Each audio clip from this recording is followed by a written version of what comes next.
Hello everyone, welcome back to my channel. Today I'm showing you how I made this adorable Halloween pivot pop-up card. To get started, I'm going to show you what I used. So I'm using Scoot and Buy and Happy Halloween. They're going to be my main stamp sets in this card. And while I was getting them out, I thought I would go through a bunch of my dies and see if any of them would work with this card. I decided I wanted it to be a pivot pop-up card, and I wasn't really sure if I wanted to use any of these other images or if I wanted little roads or words. I did decide on using just a few little pieces from my Fox Costumes stamp set, and as you can see, I've got my pivot pop-up die set here too. This card was inspired by an adorable card that I saw on Instagram, and I'm going to show you it now. Here it is. There's the account to follow, Craft Happy Things. I just fell in love with the way that she has used the Halloween costumes on these little characters. And you know I'm a big fan of Lawn Fawn mice, so I thought wouldn't it be cute to have this little row of tiny mice on their scooters going from house to house on Halloween, collecting all their lollies. So as you can see, I'm stamping out pretty much the same images over and over again. These little mice, their cute little scooter, their little trick-or-treat bags, and a few of the accessories for their costumes. I also decided to stamp out a few houses as well to see if I can fit these in the scene. Now I'm on to colouring, and as always I'm colouring in my cute little mice grey. I just feel like this is a nice neutral colour, it will go with everything else in the scene and it will go with their costumes. I'm keeping my colouring super simple as always, as there's a lot here to get through and I didn't want to overcomplicate things. So as I'm recording this, it's Lawn Fawn release day. You'll probably see this video tomorrow or today when you're watching it, but I am getting my voiceover done before the release goes live and I am so excited. I have watched some more of the videos this morning. I saw the one with all the extra bits and pieces that they hadn't shown yet and I am so excited. I am thrilled to see that there is a couch in one of the stamp sets, so you know I'll be getting that. We've been dying for a couch for a long time, and I think I'm going to make every scene with a couch for quite a while. I also saw those cute pouches. They are very cute. I'm not sure if I'll grab one yet. I'm probably going to be making 2 orders because, like many of you, I have to budget. And as much as I would love to buy everything on the first go, we also need to eat. So I'm super excited to hop on and frantically decide what I want today and what I can wait just a little bit longer to get. And so by the time you're seeing this video, you've probably already ordered. So I'd love to know in the comments, what have you ordered and what do you think you're going to use first? I really think I'm probably going to use the cats first. There's just something about them. They're really cute. Or if I get my hands on that set with the couch, maybe something with that.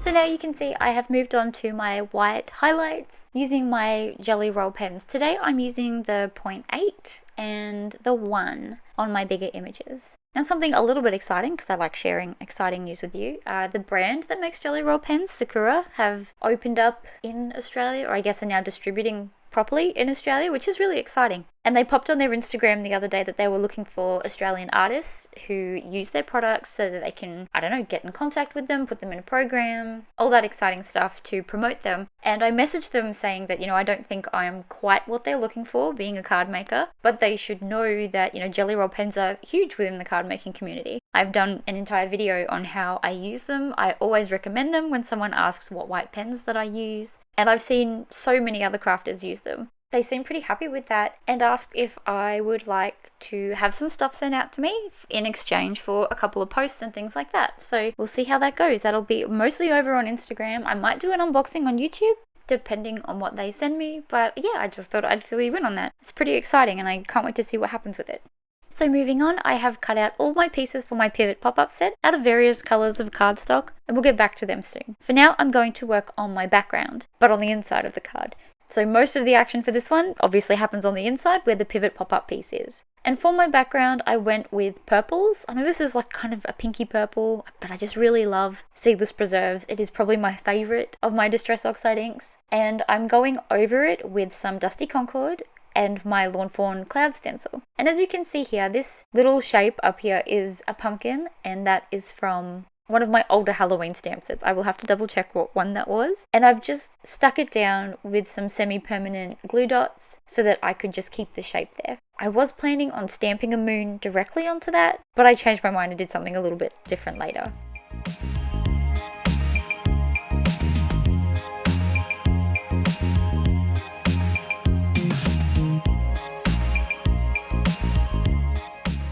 So I'm doing the same for the bottom, covering it with my Seedless Preserves, using Dusty Concord for my clouds, rotating that stencil as I go so I can get all of these amazing shapes.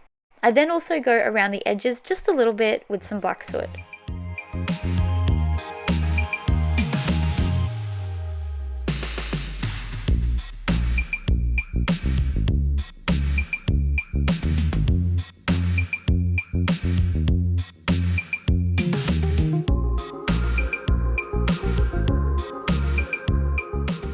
So next up is adding some texture to this background. For this I'm using some black soot Distress Oxide ink, and I didn't even think, because I haven't done this since getting my new mat, that I don't really see the colours very well on it. I might have to use something else to put my inks on when I do this, because putting water on that just made it look like I had a wet mat. I couldn't even see the ink. But what I'm doing here is sprinkling some of that all over my background. I'm then also going to use my white gold watercolour pigments and doing the same. And because this background is so big and I just wanted to keep adding texture to it, I used just a little bit of white acrylic paint, and once again I'm sprinkling that over the top.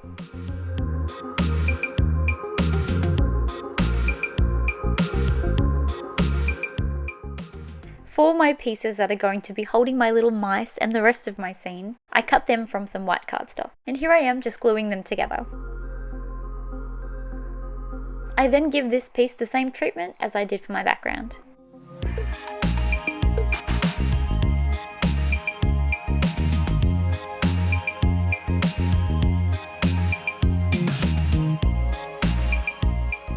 So where my little pumpkin moon shape is up here, I'm just using some spiced marmalade ink, and I think I've put my brush in it maybe once, and I'm just using that and spreading it around in circles to give that glowy moon effect up in that corner.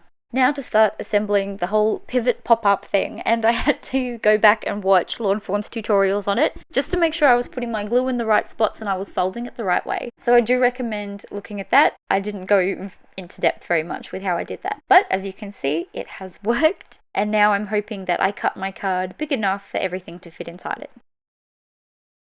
And now for my favourite part, we get to start setting the scene. So I've cut these little hills that come with the pivot pop-up set out of some brown cardstock. I was going to use maybe the road or something, but changed my mind when I realised that these already have those little score lines to help me line up everything. And with all the pieces that I want to put on this little bit of background, there really wasn't going to be a lot of room for a lot of decorations.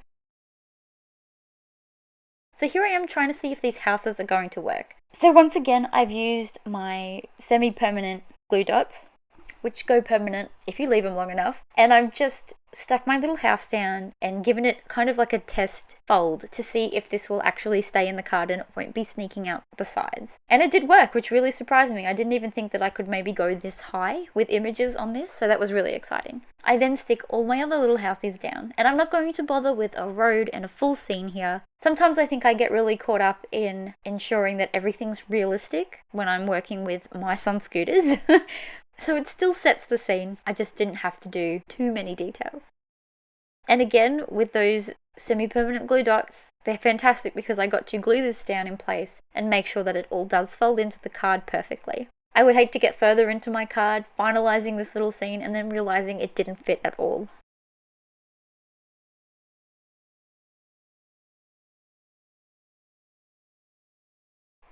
Okay, let's get working on these cute little mice. So what I'm doing first is grabbing them one at a time, and I'm gluing their little hands behind the bars. I just like that look a little bit better, and gluing their little foot on the bottom of the scooter.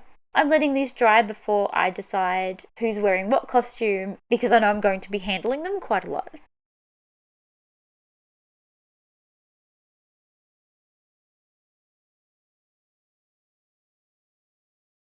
So my first cute little mouse is going to be a little wizard, and I've got a cape for him and a hat. For my second mouse, I'm doing a witch, which I know isn't really that much different, but this one has a smaller hat, and I'm sticking the broomstick along the bottom of the scooter. So this little mouse has gone all out. They've decorated their scooter as part of their costume too. Moving on to the next one, and this is my favourite one. I have trimmed the tail off this one, which I know is horrific. I hate cutting their little tails off. This one's going to be a little fairy, and that tail was going to get in the way of the wings and the skirt, so it was just easier to trim it down. This mouse just reminds me of my daughter. She insists on dressing up in everything, and she is that kid who has like a million things in her hands. She's always got things tucked under her arms, like a doll and a blanket and toy food that she has to carry around because she's on a mission all the time. And this little mouse just reminds me of that, because not only are they fully decked out in this costume, but they're also holding their little wand. For my last little mouse, this one was a little bit odd. The shape of this piece kind of worked for the body. I feel like if you don't look at it too much, it looks fine, but it does look a little bit odd. And the top of it, I mean, it could work as a helmet. It's that big. So I've got a little mummy. And then with their bags, I didn't know where to stick them. I didn't want them on the front and covering any more of their scooter. So what I'm doing is just sneaking it behind in that gap, and it doesn't really make it a big feature point, I guess, but it's just like, just a background thing. They're all holding their little candy bags. And I actually really love how this looks. But that poor little mouse in the fairy costume has just got her hands full. Once they were done, I left them for a little while to dry. Here I am arranging them on my scene, deciding where they fit best. I glue them all down with some PVA glue. It seems to be my go-to glue at the moment. I just find it gives a much more, I guess, permanent adhesion. I do love my glue dots and things like that, and my double-sided tape, but I do find over time, especially on cards that are handled a lot, that sometimes they end up peeling up or just not holding as well over time. But I've never had that problem with PVA glue, so I just feel more comfortable using it for most things. Here my little wizard's cape crosses over onto that other section, so I'm just giving it a fold and I will glue that down soon.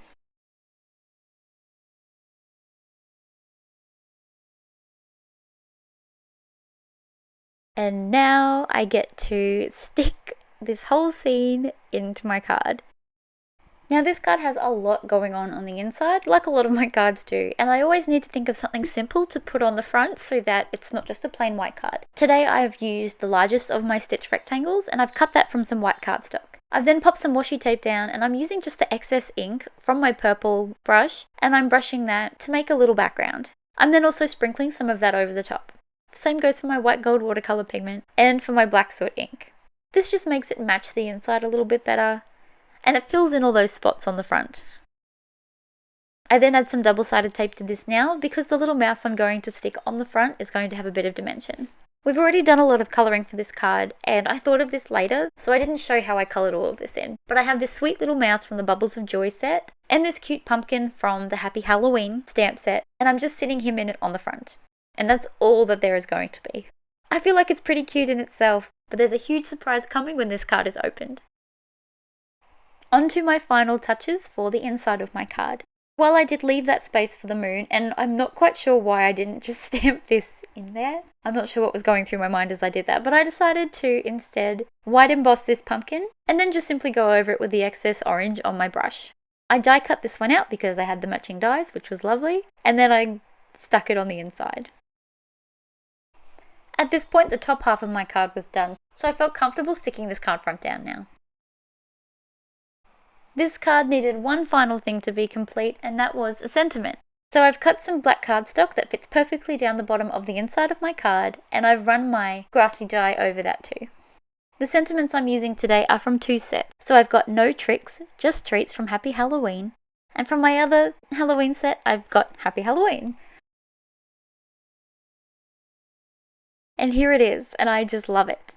So I'm going to stick that down to the inside of my card down the bottom. It fills up the space nicely, and I feel like it evens things out with the moon on the top piece. Now let's fold it up so that we can look at this card from the outside and then open it up and see everything pop up on the inside. I just love how this one turned out. Those little mice are so cute, and they look ridiculously adorable in those costumes. I hope you liked today's card. If you did, Please don't forget to give this video a thumbs up, and please don't forget to subscribe if you haven't already. My next video will most definitely be including things from the new release. Thank you so much for watching. Bye for now.